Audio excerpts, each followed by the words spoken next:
So everybody thinks that the real estate market is crazy right now because all those people in California just sold their house and they're moving east.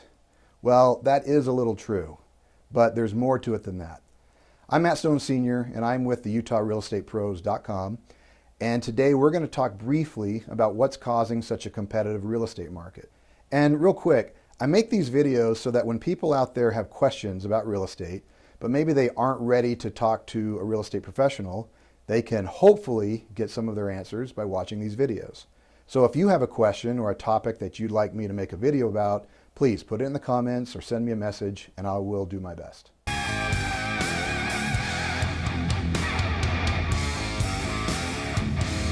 All right, so why are we in such a competitive market? Well, it's a simple case of supply and demand. But where's all the demand coming from, and why is supply so very low? Well, it's a little different depending on where you live, but out here in the West, demand is high for a few key reasons. So the first reason, and the biggest reason, is that the largest generation of people alive in the US today are the millennials and the Gen Z groups. And these young adults are coming into the age of peak home buying years. They've got jobs, they've got good income, they've been renting for a little while, maybe they have a kid or two, and they are really ready to stop throwing away their monthly rent payment and start building some equity and personal wealth by owning a home. So this leads us into the next reason, which is interest rates. Rates right now are historically low, crazy low. So low that if you don't take advantage of them right now, either through a refinancing or buying a home, it might be the biggest financial mistake that you could make in your life. And in addition to low rates, it's not that hard to get a loan. I mean, you'll want to talk to a mortgage professional about your situation, but there are so many programs right now to help first-time home buyers get into a house, or even programs for existing home buyers to make an upgrade. Now, the last big reason that we have high demand is the COVID situation. So this, combined with a surge in technology, has allowed more and more people to work from home. And when you have to be home that much, you want to make sure it's a place that you enjoy spending your time, it suits your needs, it has all the things that your family wants, and you want to enjoy the place that you have to spend all that time around your family. So that's the demand side.